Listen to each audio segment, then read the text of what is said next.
निराला हिंदी कहानियाँ। हेलो दोस्तों, आप देख रहे हैं निराला हिंदी कहानियाँ। अगर आपको मेरी ये कहानी अच्छा लगी तो लाइक शेयर कमेंट करना ना भूले, क्योंकि हम लाते हैं आप सबके लिए नई नई कहानियाँ। धन्यवाद।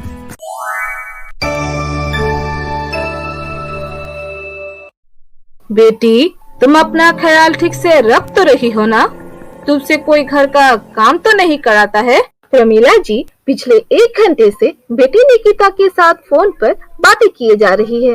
उनका नाश्ता करने के बाद सबसे पहला काम अपने बेटी के ससुराल की खबर लेना था। ये उनका रोज का काम था और ये सब निकिता की शादी के अगले दिन से ही शुरू हो गया था। अरे, ये सासू माँ को तो कुछ काम ही नहीं है, अपनी बेटी को बस उल्टा सीधा बातें सिखाते रहती है। निकिता के ससुराल में क्या चल रहा है, दोपहर के खाने के बाद, रात के खाने के बाद, उन्हें सब पता होना चाहिए। पर इसके अलावा भी कुछ और फोन में बात हो जाए तो कोई बड़ी बात नहीं। पिछले 2 घंटे से प्रमीला जी सुबह की पारी में बात कर रही थी। उनके 2 बेटे अरुण और दीपक और एक बेटी निकिता है। छोटे बेटे अरुण की शादी नहीं हुई, प्रीति दीपक की पत्नी है। सबके नाश्ता हो जाने बाद प्रीति रसोई में बर्तन साफ कर रही थी और उसे सब बातें सुनाई दे रही थी। अरे, अब कहाँ चली गई तेरी बुढ़ी सास? घर में तो टिकते ही नहीं है, जब देखो घूमती रहती है। ये नहीं कि घर का कुछ काम कर ले, सारा काम मेरी फूल सी बेटी पर डाल रखा है। हर समय यहाँ से वहाँ घूमती रहती है। हाँ माँ, आपने ठीक कहा। अब क्या करूँ मैं इस बुढ़ी सास का? कोई बात नहीं निकिता, तुझे भी कोई काम करने की जरूरत नहीं है। खा पी और सो जा। जब तेरी सास आएगी तो बीमारी का बहाना कर लेना, फिर देखना खुद करेगी सारा काम। तुझे कुछ करने की जरूरत नहीं। मेरी बेटी को क्या नौकरानी समझा है? ऐसा कर, तू अब सो जा और जैसा कहा है वैसा ही करना।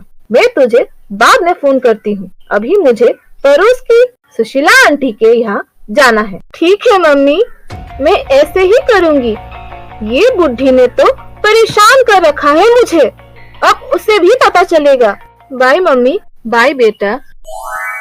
निर्मला जी सत्संग में जाती रहती थी, लेकिन ये बात प्रमीला जी और निकिता को पसंद नहीं थी। वो लोग चाहते थे कि निर्मला हमेशा घर पर ही रहे और घर का सारा काम करे। हालांकि जब निर्मला घर पर होती है तब ज्यादातर काम वही करती है। प्रीति बहू, मेरे लिए 1 गिलास पानी तो लाओ। हाय रे, गला ही सूख गया मेरी तो। कितनी गर्मी है। ये लीजिए माँ जी। प्रीति, मैं सुशीला के यहाँ जा रही हूँ। खाने में आज भिंडी और पनीर बना लेना। अरुण को आज पनीर खाने का मन था, और अच्छे से बनाना। हमेशा जैसा नमक कम मिर्ची कम नहीं करना।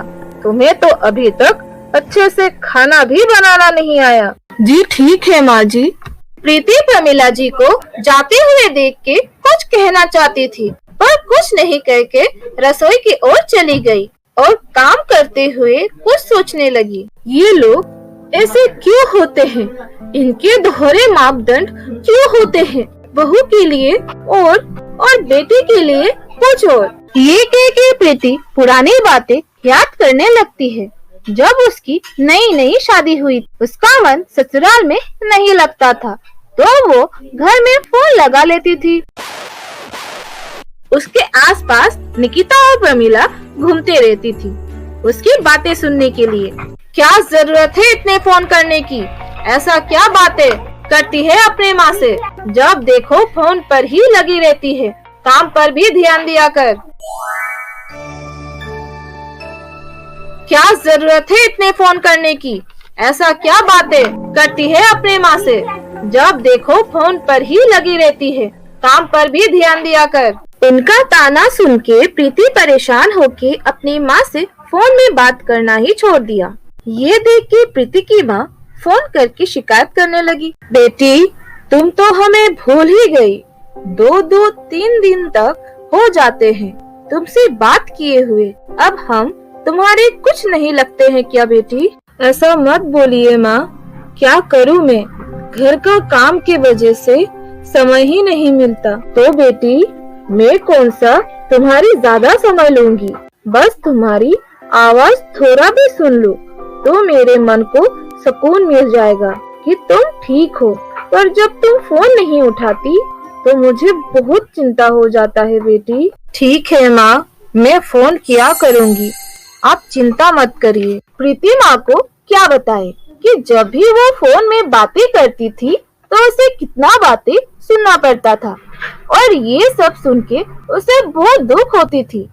फिर एक दिन जब निकिता की शादी होने वाली थी, मेरी बेटी तो हर काम में कुशल है, देखिएगा जाते ही सारा घर संभाल लेगी। ये लीजिए चाय। प्रीति सबको चाय दे ही रही थी, तभी उसका फोन बजा। किसका फोन है प्रीति?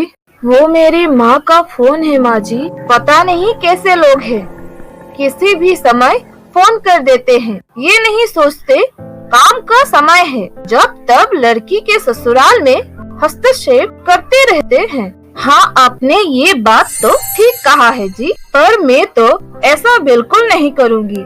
मैंने निकिता से कह दिया है, जब अपने घर का काम खत्म कर ले तब मुझे फोन कर देना। ऐसा नहीं कि घर का काम छोड़ के बस फोन में ही लगी रहे। हाँ बहन, ये बात तो सही है। आजकल की बहुएं बस फोन पर अपने मायके में बातें करती रहती है और उनके मायके वाले ससुराल में हस्तक्षेप करते हैं। हाँ, यही तो मैं कह रही हूँ। सब कोई प्रमिला का बात में हाँ मिलाती है और प्रीति रोते हुए किचन में आके अपनी माँ की फोन उठाती है। माँ, मैं आपसे आराम से बात करती हूँ, अभी मैं बिजी हूँ। ठीक है बेटी, पर बाद में याद करके फोन जरूर कर लेना। कई दिन हो गए हैं तुमसे बात किए हुए। ठीक है माँ, अब मैं फोन रखती हूँ। बाहर से किसी बात पर सबका हंसने की आवाज आ रही थी। ऐसे लग रहा था मानो उसकी स्थिति पर ही वो हंस रहे हैं। मेरी बेटी बड़ों का बहुत सम्मान करती है, देखना आप सबका कितना ख्याल रखेगी मेरी बेटी। तभी बर्तन गिरने की अचानक सी आवाज आती है। ये सब याद आने से अभी भी बहुत दुख होता है, क्योंकि घर से फोन आने से उनका ये बातें बोलने की आदत नहीं छूटा। पहले काम खत्म कर ले, इसके बाद फोन पर लगना। कभी तो फोन को छोड़ के काम में ध्यान दे। खुद रोज दिन में 2-3 बार फोन में बेटी से बात करती है, घर का सब खबर लेती है। अब ये क्या हस्तक्षेप नहीं है? ये गलत नहीं है? पहले काम खत्म कर ले, उसके बाद फोन पर लगी रहना। कभी तो फोन को छोड़ के काम में ध्यान दे। खुद रोज दिन में 2-3 बार फोन में बेटी से बात करती है, उसके घर का सब खबर लेती है। अब ये क्या दखल अंदाजी नहीं है? ये गलत नहीं है? अभी निकिता का फोन आया था। उन्हें पता चला वो नानी बनने वाली है। प्रमिला जी फूली नहीं समा रही थी, आखिर खबर ही ऐसी थी। तभी उनकी पड़ोसन सुशीला जी उनसे मिलने आती है और पूछती है, क्या बात है प्रमिला, आज तो बड़ी खुश दिख रही है, क्या कोई लॉटरी लग गई है? अरे सुशीला, लॉटरी तो इस खबर के सामने कुछ नहीं है। मैं नानी जो बनने वाली हूँ, अभी निकिता फोन करके बताया। अरे बधाई हो प्रमिला, अभी तक 2 पोते की दादी थी, अब नानी भी बन जाएगी। देखना तुझे नाते ही होगा। अरे तेरे मुंह में घी शक्कर सुशीला, खाली बोलने से कुछ नहीं होता, कभी खिला भी तो सही। हाँ हाँ खिलाती हूँ, रुक। प्रीति, ओ प्रीति, जरा इधर तो आओ। जी माँ जी। नमस्ते आंटी जी। देख सुशीला आई है, इसके लिए चाय और मिठाई लेके आओ। जी ठीक है माँ जी। फिर प्रीति चाय बनाने चली जाती है। देखना सुशीला, मेरी निकिता कितनी भाग्यवान है और सुंदर भी कितनी है, बिल्कुल परी जैसी। उसका पति अजय तो उसको पसंद भी नहीं है, बस यही मार खा गई। सोचा था राजकुमार जैसा लड़का से अपने बेटी की शादी कराऊंगी। महलों में राज करेगी मेरी निकिता, पर पता नहीं किसकी नजर थी मेरी निकिता पर। ये कहकर प्रमिला जी रसोई में काम करती प्रीति को देखने लगती है। जैसा सोचा था वैसा घर नहीं मिला। अरे प्रमिला, ऐसा मत बोल, क्यों बोल रही हो ऐसा? फिर भी कितना अच्छा है अजय, पलकों पर बिठाकर रखता है निकिता को। अरे रखेगा क्यों नहीं, मेरी बेटी है ही इतनी सुंदर। तुम्हें पता है उनके पूरे परिवार में इतनी सुंदर बहू नहीं है। अच्छा, उन्हें तो निकिता का एहसान मानना चाहिए कि निकिता ने शादी के लिए हाँ कह दिया। हाँ वो तो है, ये तूने तो ठीक कहा। सुशीला प्रमिला जी की हाँ में हाँ मिलाती है, जबकि सच्चाई ये थी कि निकिता के लिए कोई रिश्ता मिल ही नहीं रहा था। सभी ओर से ना हो जाती थी। फिर अजय से बात चली तो उसे निकिता पसंद आ गई और कोई रिश्ता ना मिल पाने की वजह से प्रमिला जी को अजय से निकिता की शादी करानी पड़ी। ये लीजिए चाय। हे भगवान, कितनी चीनी डाली है, पूरे डिब्बा ही उलट दिया था क्या तूने? सारी होठ चिपक रहा है। तुझे क्या सुशीला का बोलना पसंद नहीं जो उसका मुंह चिपका देना चाहती है? हाँ? सुशीला ने आश्चर्य से प्रीति की ओर देखा। प्रमिला जो पड़ोसन को खुद कहना चाहती थी वो प्रीति पर बात डालकर बोल देती। नहीं मम्मी जी, आपने ही तो पिछली बार बताया था कि सुशीला आंटी तेज मीठी की चाय पीती है जब मैंने पिछली बार चाय बनाई थी तब। अरे मैंने कब कहा, जबकि मुझे पता है ये तो कम मीठे की चाय पीती है। पर माँ जी, आपने ऐसा कब बोला था? हे भगवान, आजकल की बहुएं अपनी गलती भी अपने सास पर डाल देती है। क्या दिन आ गया है अब। प्रीति चलो अब दूसरी चाय बना लाओ। कोई बात नहीं प्रमिला, मैं इसे ही पी लेती हूँ। अरे ऐसे कैसे पियोगी सुशीला? और तुम यहाँ क्या सुन रही हो? जाओ दूसरी चाय बना कर लाओ। कोई बात नहीं माँ जी, मैं दूसरी चाय बना के लाती हूँ, आप लोग तब तक बातें करिए। फिर प्रीति वहाँ से चली जाती है। प्रीति के जाते ही प्रमिला जी सुशीला को कुछ कहते हैं। देखा तुमने, इसे कोई काम ही नहीं आता, अच्छी चाय तक बनाने नहीं आती। बस मैं तो काम चला रही हूँ, ऐसी बहू मिली है मुझे, मेरे तो कर्म ही फूट गए। सच में चाय में इतना मीठा कौन डालता है भला? इसे तो चाय तक बनानी नहीं आती। भगवान जी ही जाने खाना तो क्या बनाती होगी। सुशीला ने प्रमिला जी की हाँ में हाँ मिलाते हुए कहा। बस पूछ मत कैसे चल रही हूँ, इसके साथ सिर्फ मुझे ही पता है। प्रमिला जी यही तो चाहती थी। वह हर पड़ोसन के सामने ऐसे ही दिखाती कि प्रीति को कुछ नहीं आता, वो तो बस उसे झेल रही है और अपने पड़ोसन के साथ बैठ उसकी खूब बुराई करती थी। प्रीति ये सब समझती थी पर उसे समझ नहीं आता वो क्या करे। माँ जी हमेशा मेरी दूसरे के सामने बेइज्जती करती है और खुद बेचारी बन जाती कि जैसे वे मुझे सह रही है। मैं सारा काम पूरे मन से करती हूँ पर उन्हें कभी कुछ भी पसंद ही नहीं आता। वे मेरे हर काम में कमी निकालती है। मुझे समझ नहीं आता कि मैं ऐसा क्या करूँ कि मुझे भी प्यार न सही कम से कम थोड़ी सी इज्जत तो मिले। सुशीला के जाने के बाद प्रमिला जी फिर निकिता को फोन करती है और अब तो वे हर 1-2 घंटे बाद निकिता को फोन कर देती और उसे कहती, अब तुम्हें बिल्कुल भी काम करने की जरूरत नहीं है बेटी, अब तुम बस आराम करो। ऐसे भी मैं कौन सा पहले कोई काम करती थी। काम से बचने के लिए मेरे पास हमेशा बहाना तैयार रहती है। प्रमिला जी हमेशा निकिता को फोन कर निकिता की आराम करने और खाना पीने की ध्यान रखने का बोलती रहती थी। निकिता बुढ़ी तेरा ध्यान तो रखती है ना? फल, जूस, दूध खाना वगैरह सब तुम्हें समय पर देती है ना बेटी? हाँ मम्मी, सब देती है। पता है, मैं तो पलंग से नीचे पैर ही नहीं उतारती, बस हुक्म चला देती हूँ। तो सही है ना, तुम उसे होता जो देने वाली हो, तो फिर तेरे सास को तेरी सेवा तो करनी ही चाहिए। अच्छा, कौन से हॉस्पिटल में दिखा रही है वैसे?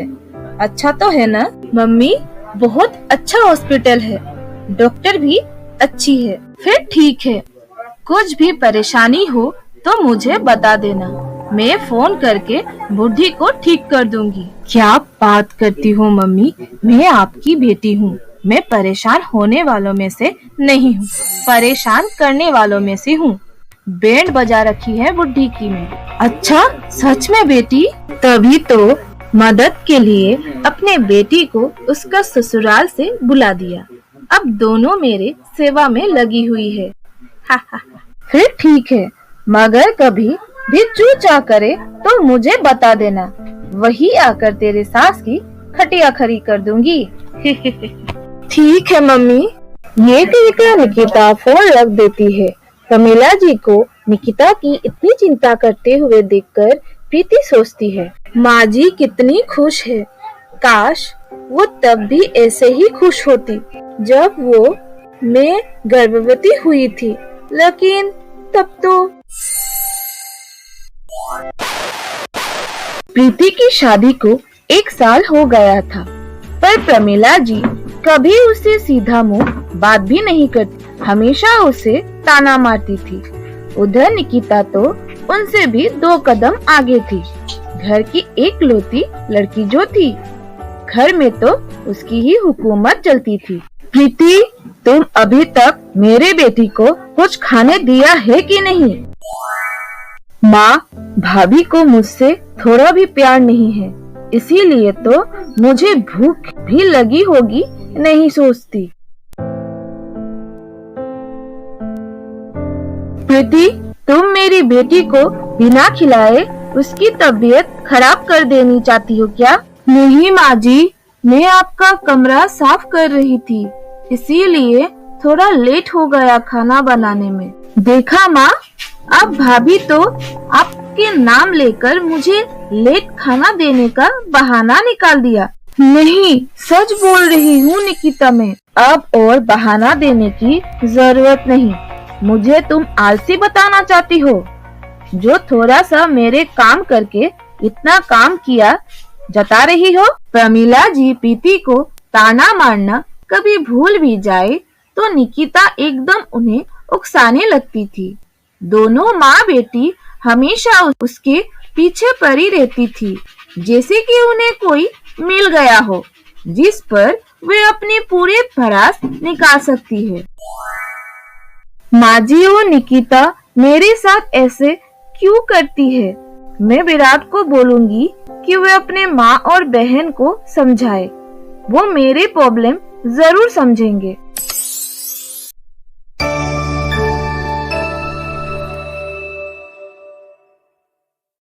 विराट, आप माँ और निकिता को बोलिए ना कुछ, वो लोग मुझे बिल्कुल पसंद नहीं करते। मैं कितना भी काम करूं उन लोगों को खुश करने के लिए, पर वो खुश होते ही नहीं। मुझे समझ नहीं आता मैं ऐसा क्या करूं। अरे यार, ये सब तो होते रहता है, हर घर की कहानी है। धीरे धीरे सब ठीक हो जाएगा। पर कब ठीक होगा? 1 साल होने को आया है, मुझे तो समझ ही नहीं आता माँ जी मुझ पर क्यों भड़कती रहती है। सब काम मैं उनके हिसाब से ही तो करती हूँ, पर उन्हें कुछ पसंद ही नहीं आता। ऊपर से निकिता उन्हें भड़काती रहती है। देखो बेटी, इस सास बहू के झगड़े में मुझे मत डालो। पर यहाँ सास बहू का तो झगड़ा है ही नहीं। मैं कहाँ झगड़ रही हूँ, बस मैं इतना चाहती हूँ कि वे मुझे भला बुरा कहना छोड़ दे। अरे यार, मम्मी की तो ऐसे ही आदत है, वे सबसे ऐसे ही बात करती है। तुम इतनी सी बात को क्यों बढ़ा रही हो? कहाँ सबसे ऐसे ही बात करती है, निकिता से तो बड़े प्यार से बात करती है, जबकि निकिता तो कोई भी काम करती ही नहीं। हर बात पर उन्हें उल्टा जवाब देती है। निकिता उनकी बेटी है प्रीति, तो मैं भी तो उनकी बेटी ना सही बहू तो हूँ, और मैं भी तो किसी की बेटी हूँ। क्या मेरा मन नहीं दुखता उनकी हर समय की जलीकटी बातों से? बेटी देखो, सब ठीक हो जाएगा।